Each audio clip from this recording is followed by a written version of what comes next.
Yeah, let's get going. So, anyone want to share progress they made last week?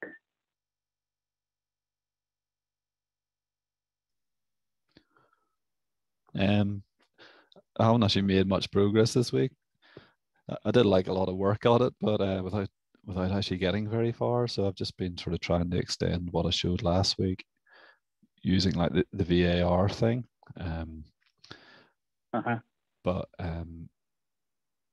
yeah, so I just had like the results I was getting weren't that good or whatever. And I thought part of the reason might have been because of the fact that, you know, like in the 14 coins, they all have sort of very different prices. For example, yeah, like Bitcoin's worth way more than some of the newer ones or some of the less heard ones. And so, yeah, so I wanted to scale the prices. So I've been using a scaling thing. But the other thing is, like when using the VAR, you have to have like stationarity in your data. So to achieve that, I need to like difference them. So you subtract one from the previous one or whatever to just get the difference in the prices. But it means I've got like the difference and I've got the scales. You could do that just with the shift, right? Yeah, no, like that operation itself's not that hard, but it's the fact that because of the fact I'm trying to at each iteration of the testing loop, so I get a new set of prices for each one of those. So I need to like take those closing prices and then I need to scale them and then I need to difference them, and I've got a bug somewhere in my code, so I'm trying to track that down at the minute. So I see. So, but when you say scale, you mean like because you're saying that because 14 of them have to happen at once and some of them are in a very different kind of magnitude, then you think that the AR thing is having a problem dealing with the range of magnitudes for the 14 yeah, something like that. Yeah, it's more the fact that to sort of like evaluate how good each one of my predictions is, I produce like a data frame of 16 timestamps by 14 assets, and I wanted to like just be able to compare that against what the true values are from the test set for those. And like to do that, I just wanted to like run sort of root mean square error on it. But it doesn't work very well if you've got like values that are all sort of very different magnitudes. And so, yeah, like I'm running like, yeah, it's just a standardization thing on it where it sort of gets the mean and the standard deviation and scales it like that. So as I say, I've just got a bug somewhere, but yeah, because actually I think again, unfortunately, I have been last couple of weeks I've been unable to do anything pretty much on the problem. But when I was playing with this earlier, I thought at least the AR, whatever, the ARIMA, which is AR and MA and something that part of that talked about the need to even standardize and get rid of the by standardize, I mean, what you are talking about, which is, subtract the mean and divide by the standard deviation for even every time series.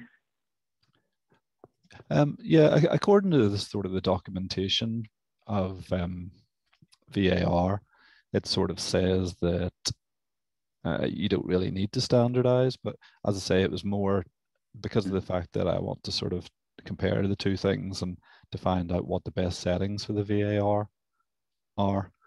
Yeah, I wanted to like just be able to compare these things, and so hopefully it sorts it out. But and VAR, sorry, VAR, is that pretty much the same thing, or is it a different method because it's multivariate? Well, yeah, VAR is very similar to like ARIMA, but yeah, it just does multivariate. Yeah, so, but the other thing I'd been looking at was, share my screen a sec.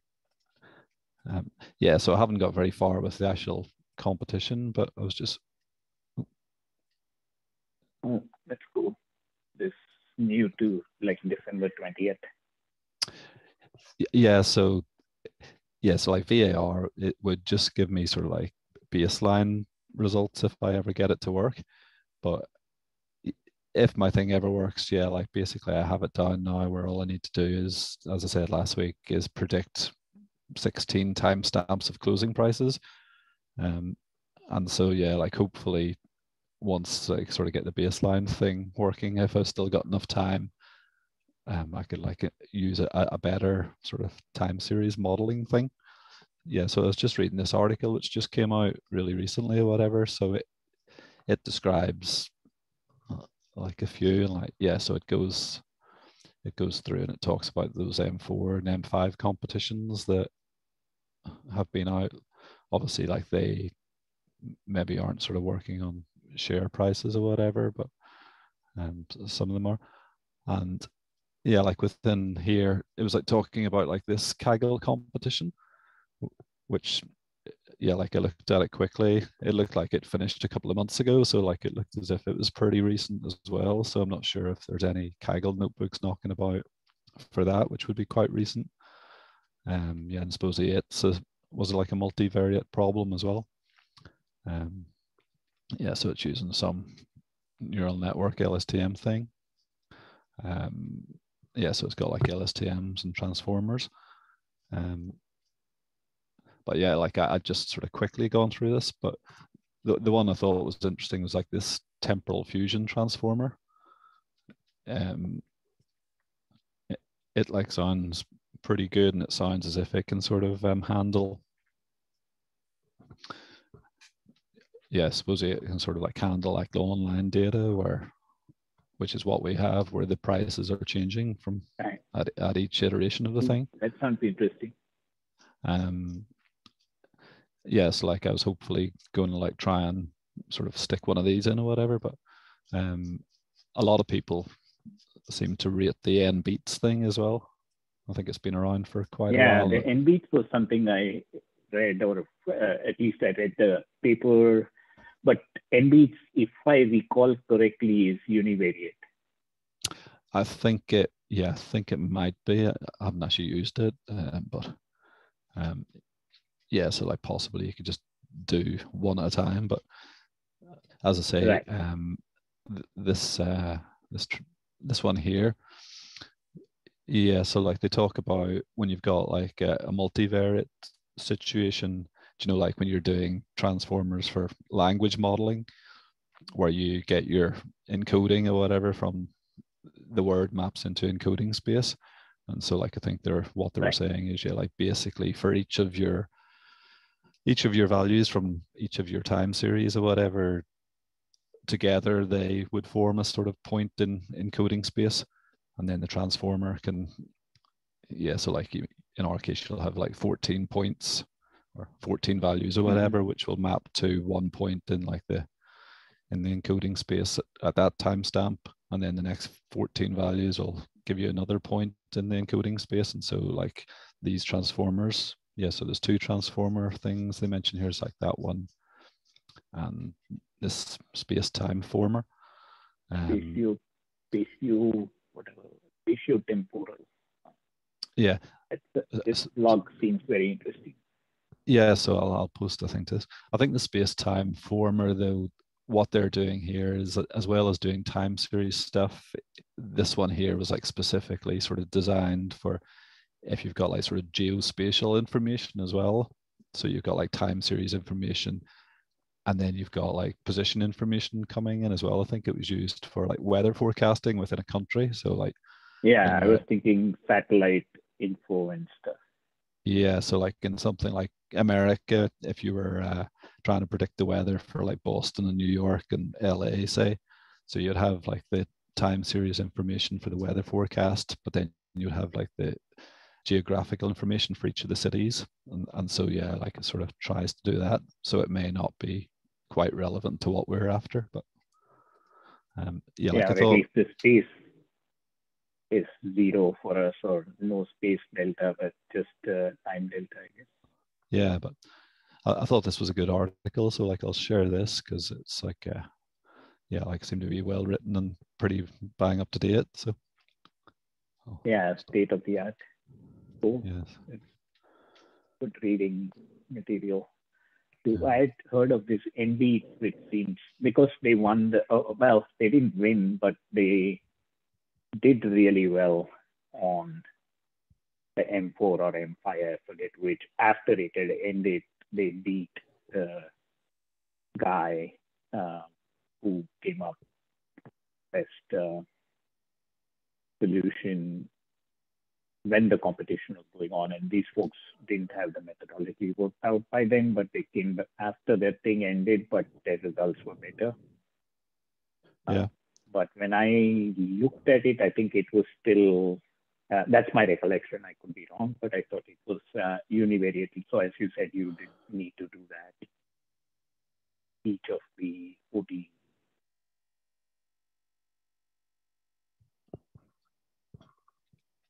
blog post you referred to, I think, really cool because at least, and I think lady who joined us in some of our previous conversations, she pointed to the deep AR thing, but I haven't seen whether that is univariate or multivariate, but this TFT thing or whatever from Google seems promising too. Yeah, I think she'd mentioned, was it profit from Facebook or whatever, but again, I think it may be that it doesn't sort of deal that well with like online data, that you just have to train your model up front and it takes a long time to train, and so you can't retrain it as new data becomes available.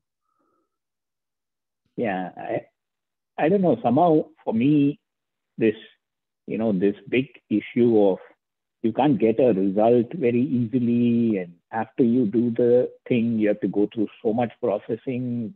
Just mentally it put a barrier to where I'm having like a huge starting problem in investing time in this competition. Usually I get over that fairly easily and dive into the weeds, but this one is just blocking me big time without being able to see results and stuff and having to go through all this. I mean, it was pretty much the same in the previous one that we did, which was this, I forget now what it was, the cancer, the detection thing also had a lot of data processing, but after that, at least you could get results. It just was, in this case, that thing is serving as almost like a mental barrier more than a real thing. If you want, you have overcome that, but if you want to sort of get it down to the stage where all you're doing is predicting closing prices, then there's like a lot of processing to do to be able to get to the closing prices and the predicting of them, and to be able to deal with the new data coming in, and then to get from the closing prices to their competition metric. Yeah, there's a lot of stuff that needs to be done. I suppose that you could maybe just try and predict the competition metric by itself, but then you don't have to worry about sort of getting from closing prices upwards or whatever and using these formulas. But I'm not sure how easy that is or if it works or whatever. So yeah, but the thing is that I don't know, like you say, how to just go to that, because it's a lot simpler to predict a closing price, for example, which is something that is very tangible and kind of something you can relate to, right? And then all this gobbledygook of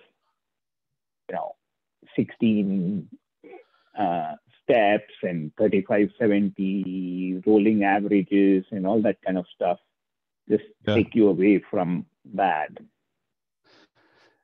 Yeah, so it is sort of similar to like the last competition we did, in that like it was only sort of towards the end of that we sort of got the sort of steps into place to do the dealing with images and stuff. And so like this one here has been sort of similar in the fact that like an awful lot of effort that I've done has been just to be able to predict their target values from the closing prices and work with that, as opposed to actually doing much with time series prediction. Where I think you've done a great job of solving that problem. And I just kind of have been, I don't know whether it was the holidays combined with this barrier of getting from because I wish they had just done that. I mean, they could have easily just made it a closing price prediction problem and done all the rest of it in the back end. But I guess, I don't know, for whatever reason, they left it as part of what people like to do. Yeah. Makes it more of a difficult thing, at least for me. So there's a big mental barrier of getting over the hump. Anyway, let's see whether I get over it this coming week.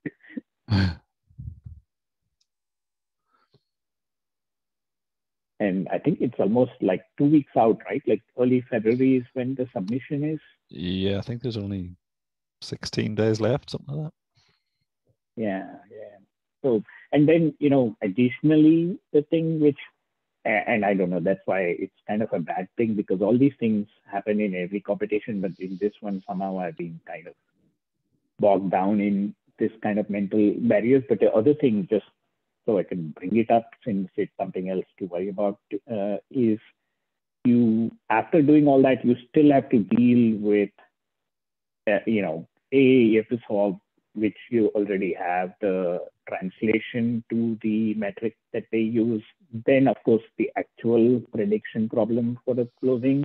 And then you have to deal with this, submission thing where you, it's a minor thing, but still, any of the coins could disappear. So make sure that if they do, then you don't predict for them. Yeah. Either. Yeah, so no, like you need to sort of production harden your code before you submit it.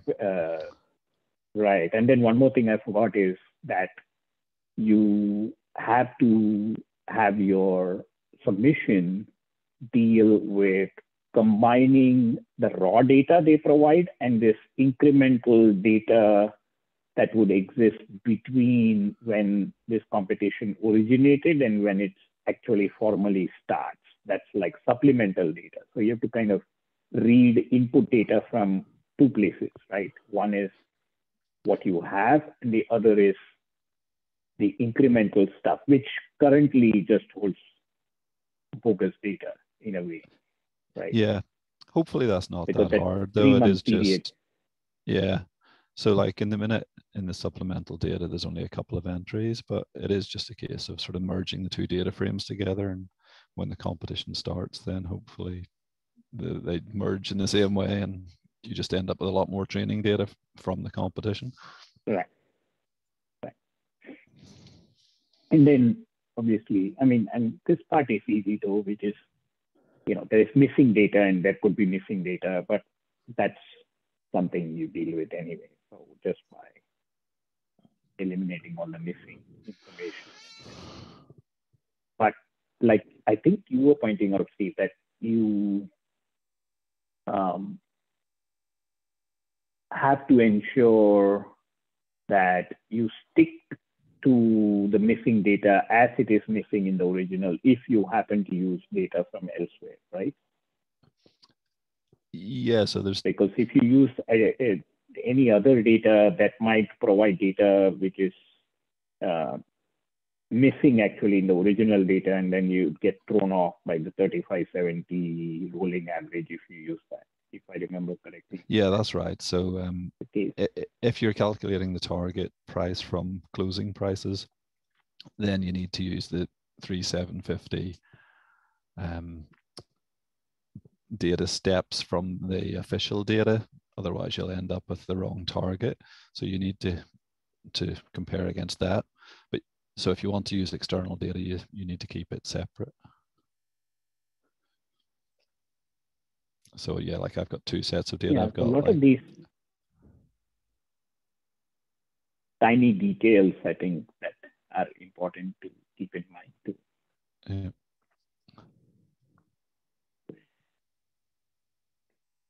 But I think you are by far at least closer to focusing on the real problem of trying some of these techniques and getting scores from the competition. I thought I was close when I got some of that stuff working, but then this, because I did make a couple of submissions, but obviously even I hadn't done the closing to target thing, I was not getting any score. Yeah, whereas I haven't actually sort of made that many submissions, and I haven't made a submission that's likely to do very well. Whereas, yeah, like last week, I thought like Jack was a lot closer, so perhaps he's progressed this week and got his working. Yeah. Any updates, Jack? Yeah, so I don't want to sound pessimistic, but it's not going to work for me. So and I just want to share with you like what I've done in terms of training so far. So as you know, I've been using the space-time former, and yeah, actually, I think I'll first point out that I don't think it's only restricted to geospatial data, because if you go to their repository, they have applied the space-time former on various different data sets. I think one of the data sets is like a financial data set. If you go to their training script, there's a function called create dataset. And so this one, yeah, I think this is meteorological precipitation. This is for these competitions. Solar energy, auto. Yeah, so they have this exchange rates data set where the it's like the exchange rates for the currencies from these countries. So I don't think the model is only restricted to geospatial data. But anyway, so I started trying to train the model, and I think initial observations is that the training times are very, very long. So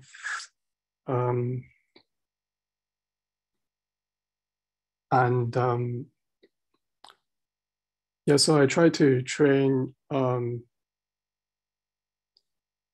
with using context points of 128 with target points of 1. So if you remember from these plots, I would have like 128 context points and just a single target point. And I tried to train that using the entire training data set. And it took, so basically, you know how each Kaggle notebook session only lasts 9 hours. After 9 hours, I've only trained half epoch. So it's really quite slow.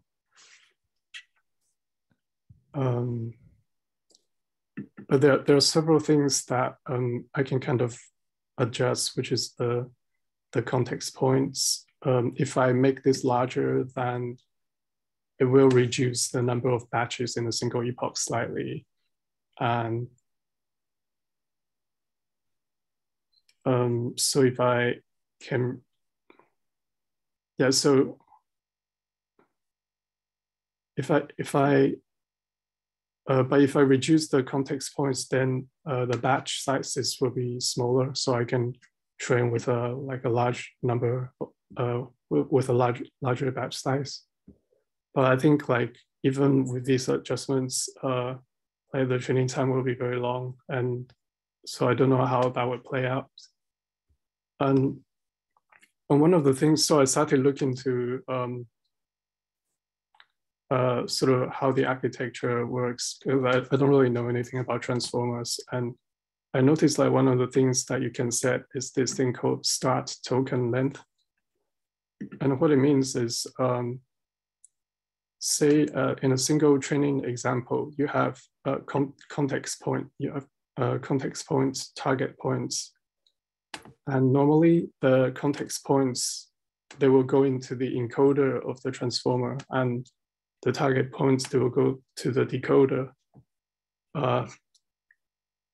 But if you pick a non-zero start token length, and then what you have is the context points still go to the encoder as before, but going into the decoder now, instead of just having the original context points, you will also have like a number of start token length points taken from the context. So you take like this number of start token length points from the context, and then you join them to the original target points, and you feed this instead to the decoder. And yeah, so because I don't know much about transformers, I don't know like exactly what that implies. But I was thinking, given like I'm only having a single target points, I might want to choose like a larger section of the context points to attach to my target points to feed into the decoder, and maybe that would help or something. But I'm not sure because I don't know like the implication of picking a non-zero start token length. Yeah, and then question for you, Jack, is the time that you're seeing, is that primarily because of the size of the data set? Have you just tried, for example, feeding in just the 2021 data or 6 months of data or something like that, and see whether that is having a huge impact on the speed?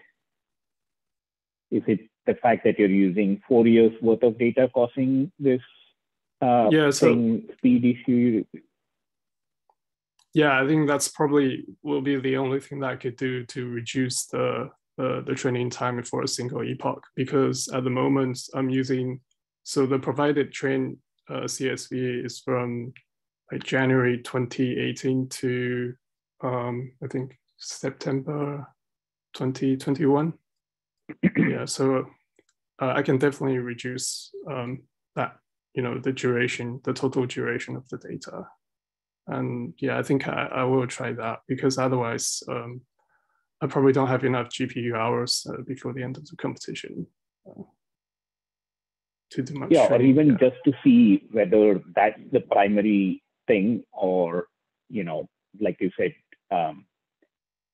what are the factors driving the time that it's taking to process? Oh yeah, that definitely. Sheer quantity or...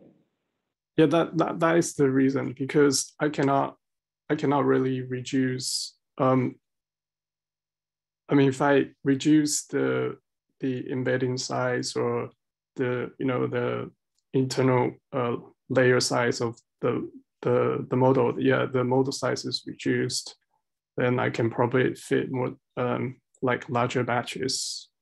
But I think those only make a small difference, because the total data set provided by the competition is just very long. And yeah, so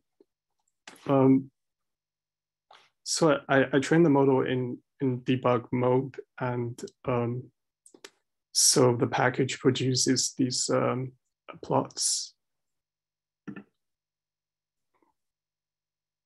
So I don't know the details of how these plots are produced yet, but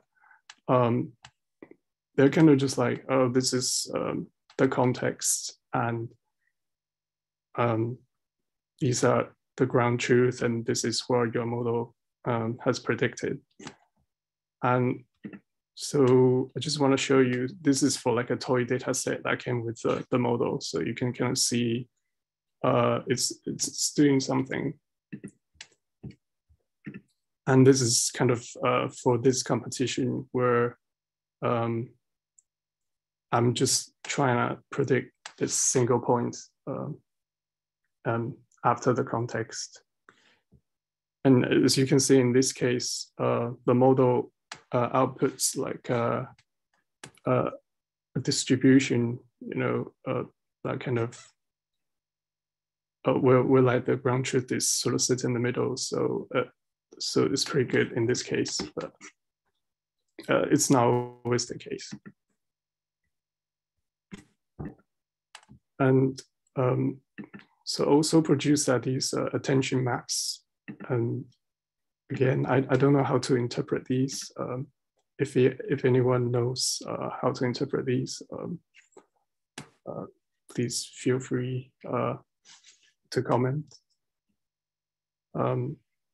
Yeah, if I know more, then I'll probably share. But you can see with these three on the right, these are from the TOEI data sets.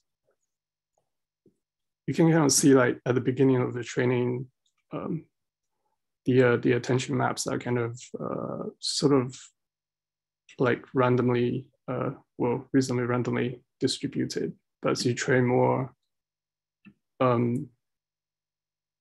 it will kind of converge to this kind of pattern where these three elements kind of have higher attention value, I guess.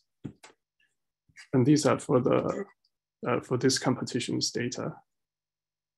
But as you mentioned, like I'm still training in the debug mode. So this is pretty much the training set is equal to the validation set is equal to the test set. And yeah, and also I started to look into more sort of what's under the hood. And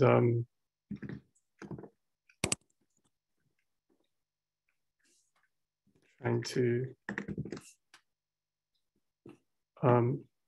see how things work inside the model. And then one of the things that I looked at is this thing called time to vec, where each time feature is converted into a vector. So for say the month feature, like January, would be converted into a vector of length like 512, and February will be converted into another vector. And so each month of the year will have a different embedding vector. And what's cool about time to vec is you don't need to train the individual components of each embedding vector.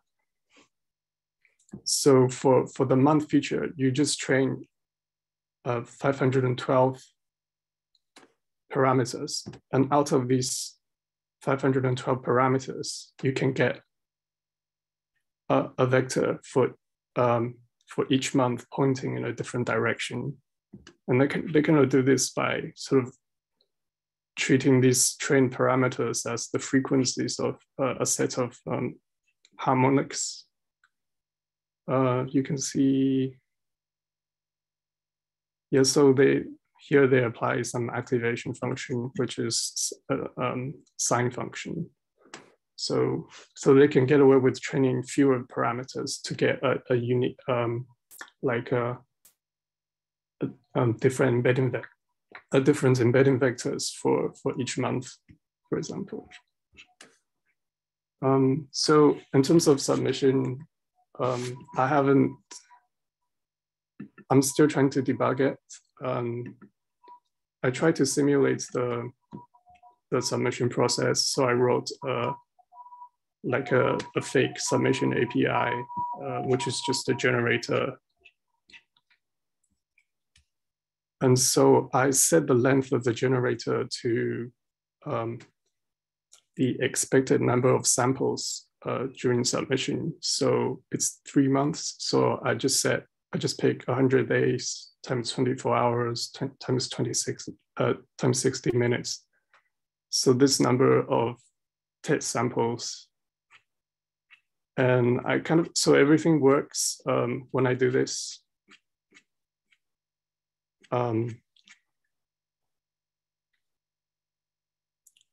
So here, again, I have env.iter test, but this is my own fake submission API.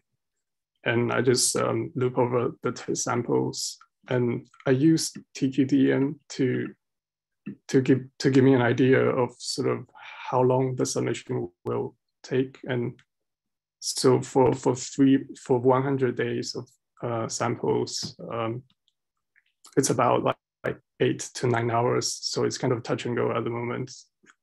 Yeah. But so as soon as I swap my own submission API out with the real API, I get submission errors, and I'm still trying to debug that. Yeah, and so yeah, that's it. That's all I've done. So,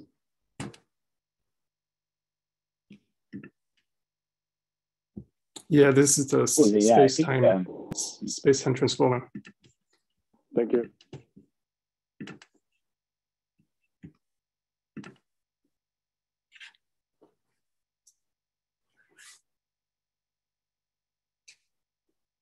Yeah.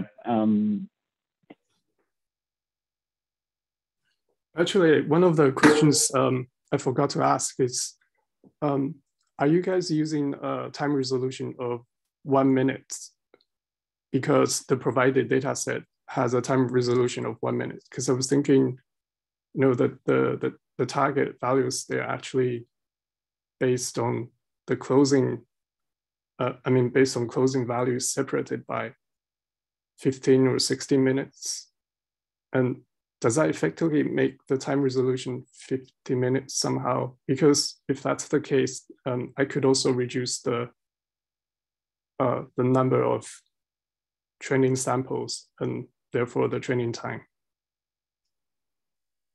With the data though, like, yeah, like the training data that they've provided, and I presume the test data is, yeah, like at 1 minute intervals, but you need to predict what the closing price is going to be 16 minutes into the future. The trouble with their training data is there's missing data, so some time steps are missing. So although it should be every minute, sometimes it's not. And so yeah, like, yeah. as I was like saying before, I use 2 data frames. So I use one data frame, which is their training data, which may have some missing values in it, but I have to keep with that because I want to calculate the target value using that. And so like they go back for 3750 time steps, which in theory should be 3750 minutes, but may not be. Mm-hmm. And then yeah, like I make another data set, which is yeah, so like I resample it, and you know, you can set the frequency on a data frame to make it per minute. So I do that because some of the time series prediction stuff like ARIMA and stuff, it'll moan if your data frame isn't set frequency, doesn't have a set frequency. Okay. But yeah, you do need to predict a target value per minute. Right. Yeah, okay.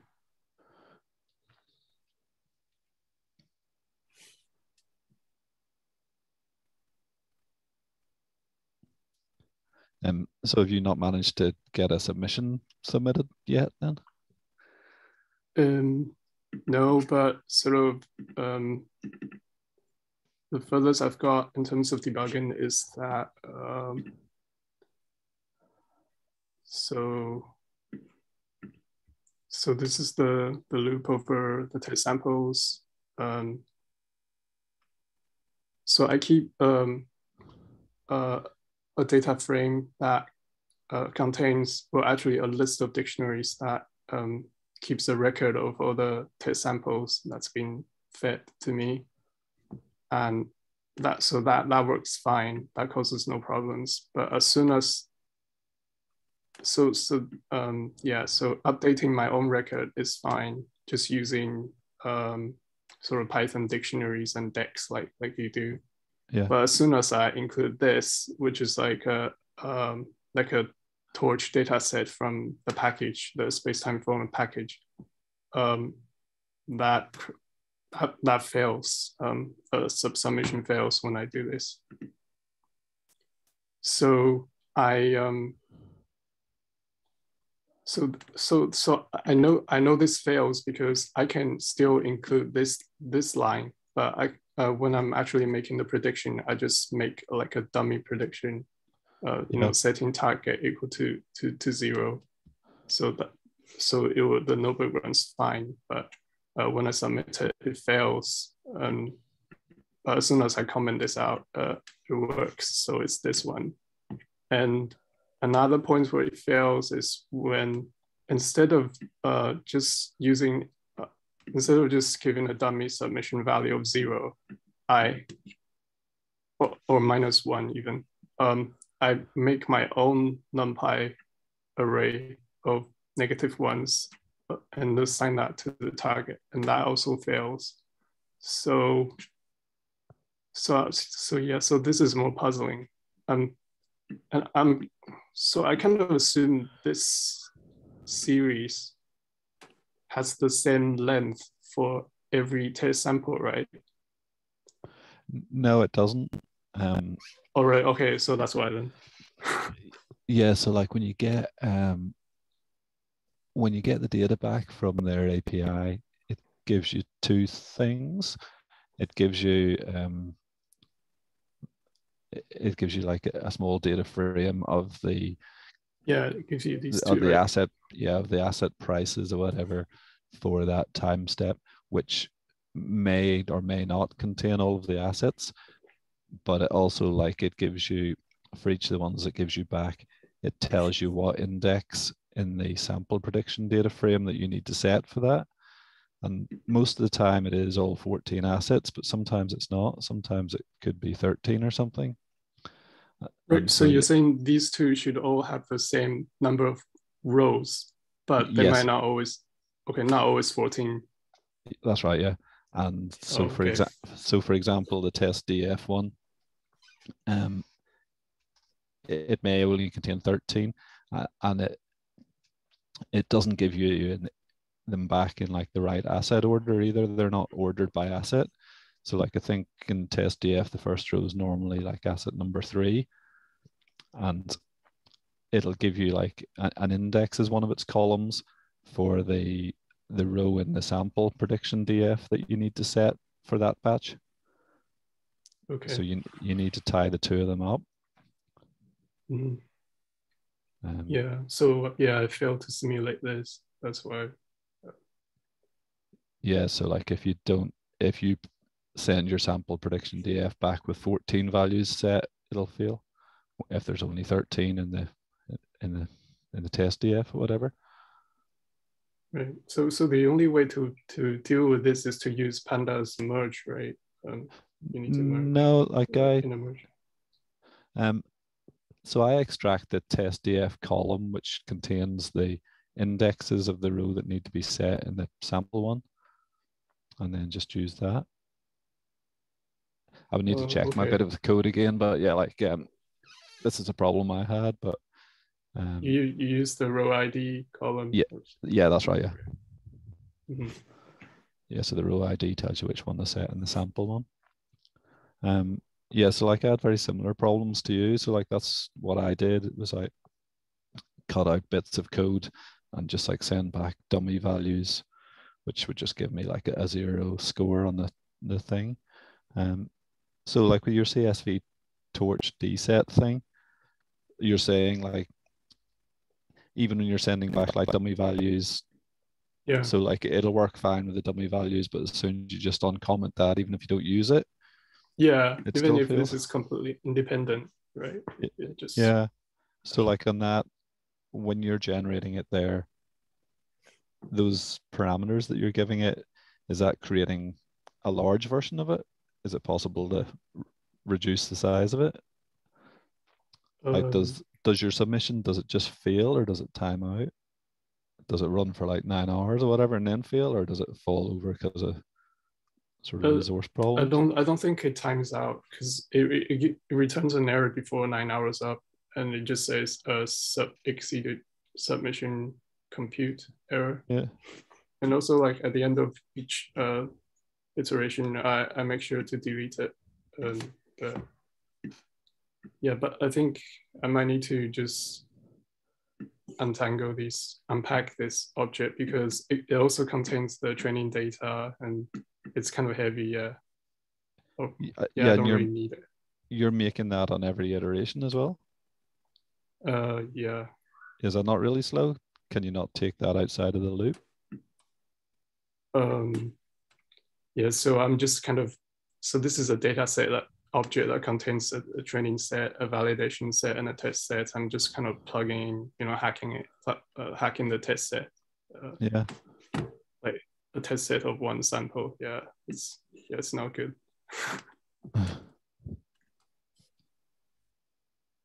Yeah, definitely need to simplify that. And hopefully it will work.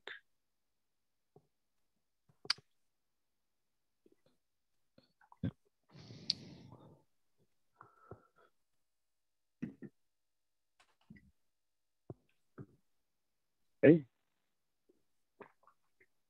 Thanks for that, Jack. Anyone else want to share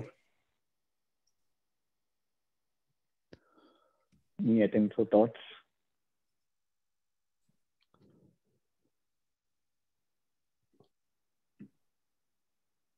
No? Okay. Hi, Shruti. Have you had a chance to take a look at the competition, Shruti?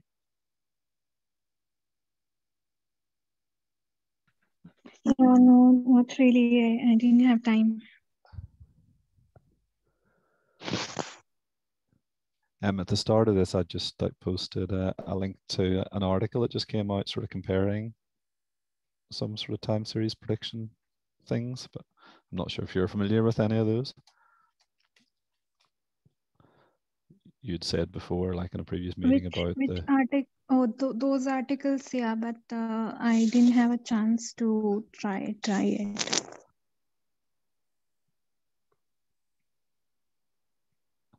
Yes, like previously you'd said about like the Facebook one. Have you ever used it yourself? Which one? You mean the profit model? Yeah. Yeah, but it was long time back, some other forecasting competition. I didn't have time to try it on this data. All right.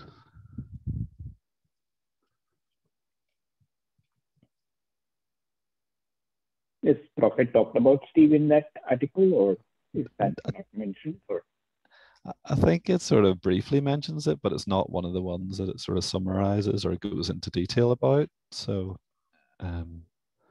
yeah, like it sort of, the other ones it sort of describes in depth about how they work, but it doesn't do it for profit. Nice. Did you guys not do the ventilation? Sorry. I was just going to ask, did you guys not do the ventilation pressure competition that's mentioned in the blog? I thought that competition was actually tabular. I didn't realize it was time series. Yeah, no, we didn't do it. I think it's, I didn't even see it at the time, but I think it's because, we were doing a brain tumor one or whatever, so we were in the middle of a different competition by the time it started. So okay. I didn't know it was a time series one either, but I hadn't looked at it. But yeah, according to that article, it is. So as I say, it's maybe worth looking at because it is pretty recent as well. Yeah, I noticed it was a very popular competition. Yeah, tabular ones are, there are, I think Google itself has Tabnet and, variety of different solutions like that. That FastAI has some tabular data structures and ability to apply different techniques as well. So, but yeah, as Steve said, we were in the midst of a very challenging brain tumor related one just prior to this, which also entailed a lot of data processing, data compression type of. Yeah, I think the advantage of using a deep learning model is that you don't need to worry about like making the time series stationary, I guess.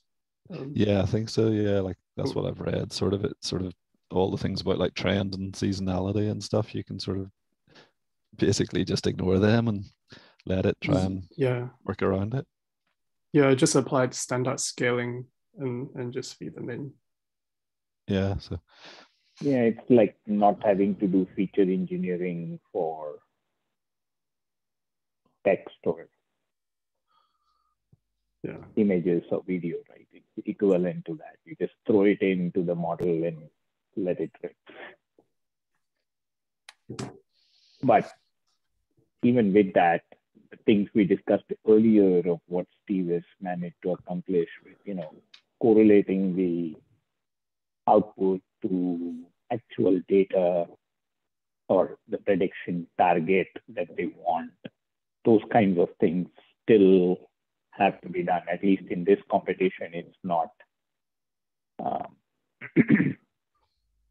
That's just a part of the problem and not the whole thing.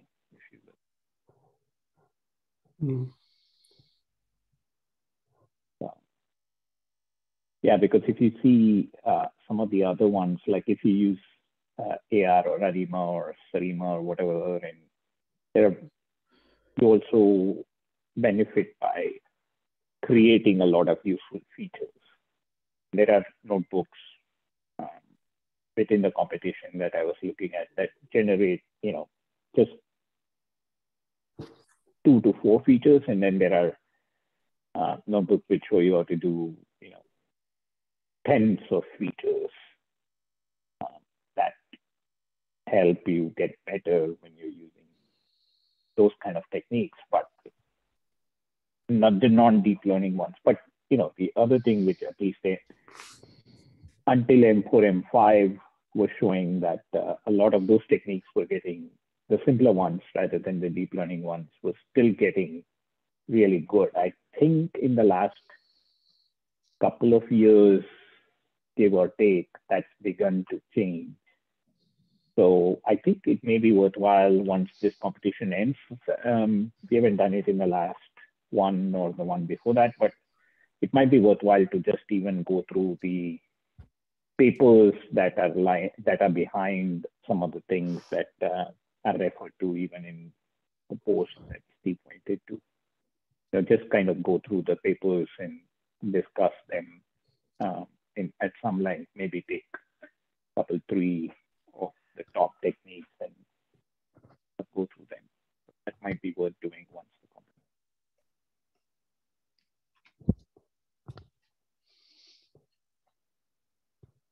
So at least we become familiar with what they are doing and what kind of limitations that. And sorry, like I've noticed that sometimes like my GPU quota would be 41 hours, and then like this week it's 30 hours. Like, have you ever noticed that variation? I thought it was a fixed number.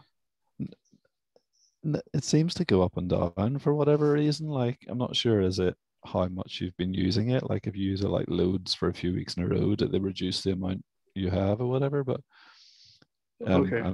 I'm never entirely sure how much they give you, but yeah, it does seem to vary for whatever reason. It's maybe down to like how many people are using it at the time, or don't. Yeah, and I was attributing it just to when I looked at it, meaning like, it seems to flip over.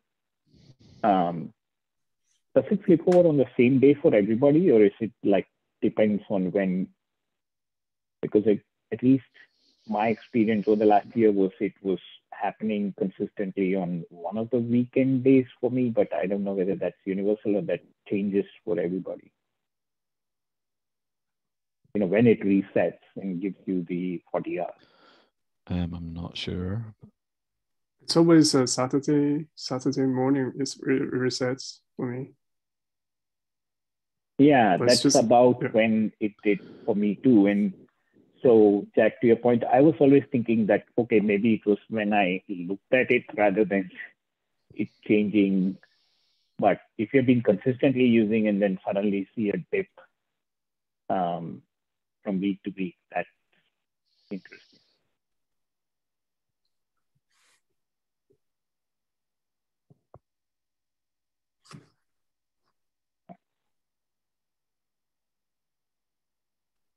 Anybody else? Anything want to contribute to the discussion or add or point to anything different? No, unfortunately I didn't have time to work on this, but I'm now working more and more with time series, so I'm really interested. So I would be interested in like going into technologies deeper after the competition. Yeah, I think at least, to Jack's point about use of transformers, Steve pointed to multiple things. So it may be something that we do at the end. And, for example, if the profit thing is something that isn't covered in the blog post, maybe we can. And because going through the various blog posts of the techniques, I found that the deep learning is just begun to penetrate this area and get comparable results, because the other techniques, that the simpler ones like ARIMA and variants thereof and other things, they are in some ways, while they require more work in generating the features, they're also, I think Shruti pointed to this previously too, they're also easily explainable. That makes for them being used more often. And M4, M5 is when the deep learning techniques, and especially with this NBeats thing, is about the time when they began to be comparable and get or beat the results of traditional techniques, quote unquote. So since it's new, I think it might be worthwhile. And let's wait a couple of weeks, and then maybe we can each pick different paper to drive into, or pick the top 2 or 3 that are most promising, and session each going through that.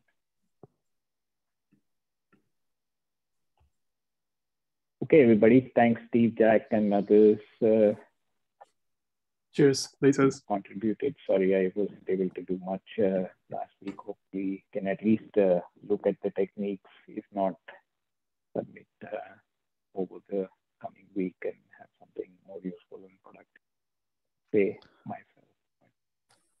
Okay, cheers. Thanks everyone for joining, and we'll meet you all next week. See you then. Cheers. Bye.